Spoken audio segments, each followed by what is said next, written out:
In January of 1918, a disease began to ravage across the world, sparking the worst pandemic in recent history. Around the same time, World War I was ramping up, allowing this new and terrifying disease to spread like wildfire. Efforts from governments around the world encouraging their citizens to self-isolate and wear protective masks when out in public flattened the curve, and the number of cases saw a sharp decline. However, ramping war efforts during September and October sparked the start of what is known as the Second Wave. Then in November, World War I ended, and the celebrations of Armistice Day that followed caused a resurgence in cases.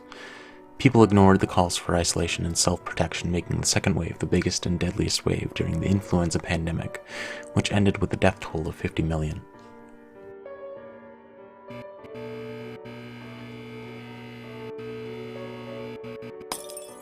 As I'm sure you're all aware, we are in the midst of a global pandemic. People are being encouraged to stay indoors and wear protective masks when out in public, just like what happened in 1918. Doing so has caused the number of cases to begin to plateau, just like the first wave in 1918, except now people are demanding things return to normal. Here in the US, there are protests in the streets, and there's talks of even opening everything back up. This is foolish, and these are the people I hope to reach with this video. I understand the desire to have everything be normal again, and there is a way to do that. And it's even easier and quicker than a vaccine. Viruses are interesting little things, not technically living, but also not inanimate. They can survive only if they have a host, otherwise they slowly wither away. If you want things to return to normal, if you want this virus to go away, this is how you do it. This is how you kill it. Viruses exist in two states, inside a host or on surfaces. Surfaces which are contaminated with Covid-19 unless clean will only be contaminated for 3 days at most, depending on what the material is. This is easy. Don't touch anything unless you know it hasn't been contaminated. All that needs to be done here is for people to not leave their homes. The other form is a little trickier. For those who are infected, symptoms generally don't start appearing until 2 to 19 days after infection.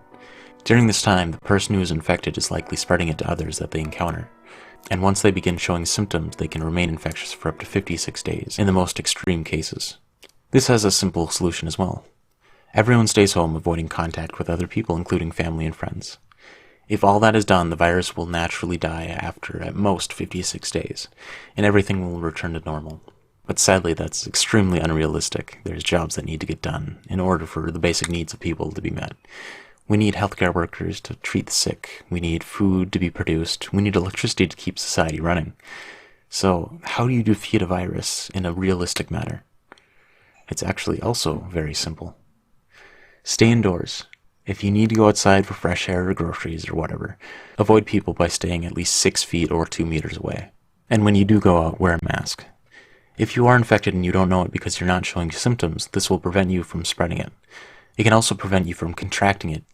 Clean everything early often. Your hands, railings, doorknobs, everything you touch when out and about. Hand sanitizer containing at least 60% alcohol will suffice. And thoroughly wash your hands whenever possible.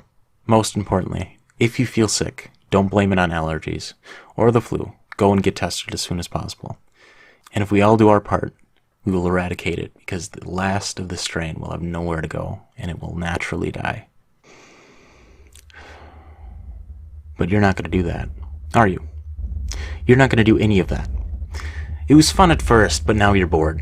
Now you want to go out to the bar with your friends. You want to go on that trip with your family. You want your freedom to live life. Your economy is fractured and you want it to be great again. You want everything to be normal again. This is all just fascism or something stupid like that, right? Yeah, maybe if we scream in the streets long enough, the virus will decide to go away. They are working on a vaccine, right? It'll be ready soon, I'm sure. Even though vaccines can take years to develop, and when it's ready, not everyone will be willing to get it or be able to afford it.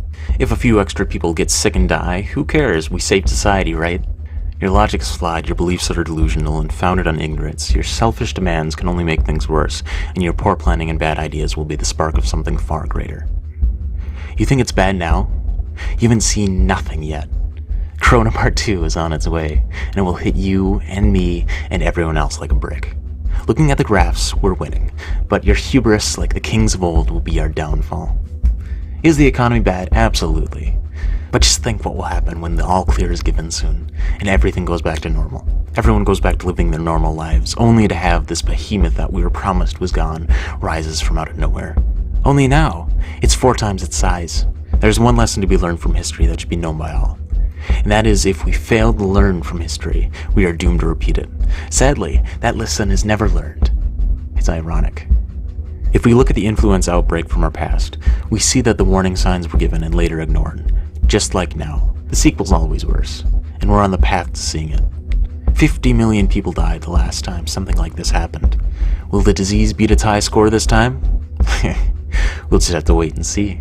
Perhaps microbes truly are the superior life form.